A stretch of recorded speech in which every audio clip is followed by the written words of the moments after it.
अब आता है हमारा जो चार्ज अगेंस्ट प्रॉफिट के बाद आता है दूसरा टॉपिक, वो है appropriation of profit.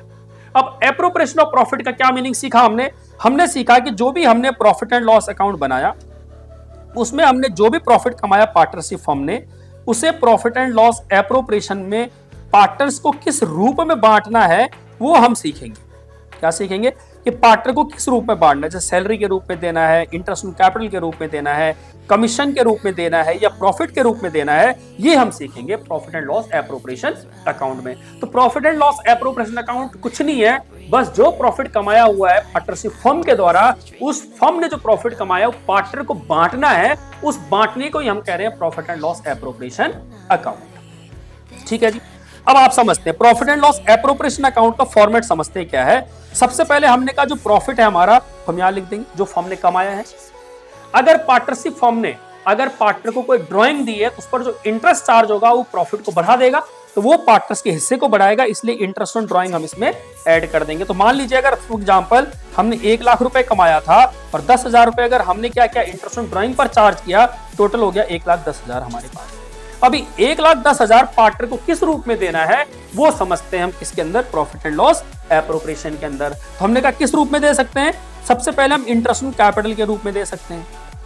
Let suppose हमने 30,000 रुपए इंटरेस्ट ऑन कैपिटल के रूप में दे दिया, अभी भी हमारे पास 80,000 रुपए बचा हुआ है। 1,10 था, 30,000 इंटरेस्ट ऑन कैपिटल के रूप में दे दिया, तो अभी भी हमारे पास 80,000 बचा है। हमने कहा और किस रूप में दे सकते हैं, कह रहे रेम्युनरेशन के रूप में दे सकते हैं। मान लेते हैं 10,000 रुपए हमने रेम्युनरेशन के रूप में दे दिया, अभी भी हमारे पास 70,000 रुपए बचे।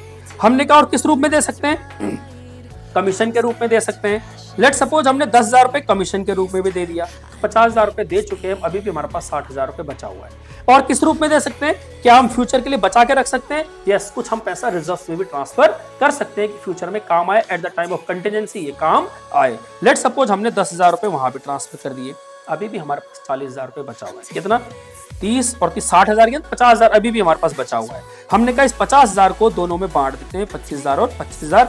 इस तरह से हमारा 110 यानी 1,10,000 रुपए डिस्ट्रीब्यूट हुआ है पार्टनर्स के बीच में।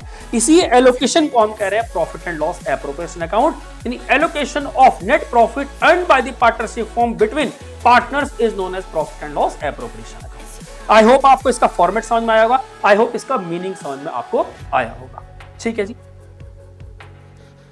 अब हम दोनों में डिफरेंस समझते हैं, दोनों में डिफरेंस समझते हैं कि प्रॉफिट एंड लॉस में क्या डिफरेंस है, प्रॉफिट एंड लॉस एप्रोप्रिएशन में क्या डिफरेंस है। Profit and loss and profit and loss appropriation पहली चीज कब बनता है, अगर हम बात करें प्रॉफिट एंड लॉस में क्या बनता है, ट्रेडिंग अकाउंट बनता है, फिर और उसका प्रॉफिट एंड लॉस अकाउंट बनता है। इसका मतलब ये हुआ कि प्रॉफिट एंड लॉस एप्रोप्रिएशन से पहले क्या बनेगा, प्रॉफिट एंड लॉस अकाउंट बनेगा।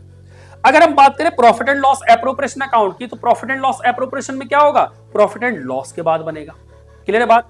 इट मींस जितने भी खर्चे होंगे सारे के सारे कहां जाएंगे, प्रॉफिट एंड लॉस के डेबिट साइड में, सारी की सारी इनकम कहां जाएंगे, प्रॉफिट एंड लॉस के क्रेडिट साइड में।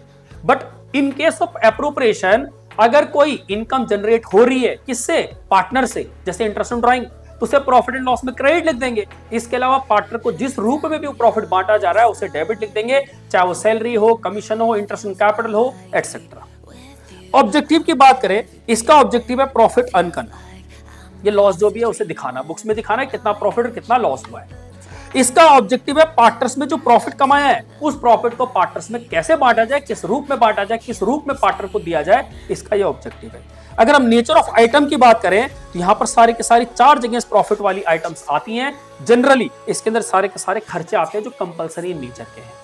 और इन केस ऑफ पार्टनरशिप आपके दो खर्चे जरूर दिखेंगे, रेंट हो गया, एक आपका जो rent property of partners rent, और दूसरा हो गया interest on partners loan. Even manager commission भी दिखेगा आपको इसके अंदर, ये आपके हो गए कंपलसरी खर्चे।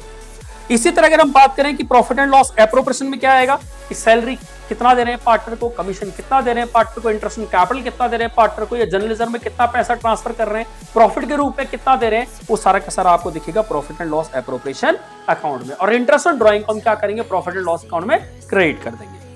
पार्टनरशिप डीड और एग्रीमेंट, पार्टनरशिप डीड कह रहा है इसको बनाने के लिए, प्रॉफिट एंड लॉस बनाने के लिए पार्टनरशिप डीड की जरूरत है, नहीं, पार्टनरशिप डीड की कोई जरूरत नहीं है, वो आपको बनाना ही बनाना है। तो कह रहा है preparation of this account is not guided by the partnership deed और agreement, but profit and loss appropriation जो बनता है वो एज पर पार्टनरशिप डीड बनता है, और अगर एग्रीमेंट नहीं भी है तो उसकी भी कुछ व्यवस्था है, उसकी भी कहीं ना कहीं कोई रूल्स एंड रेगुलेशन है, उसके हिसाब से बनाया जाएगा। तो preparation of this account is guided by the partnership deed और एग्रीमेंट।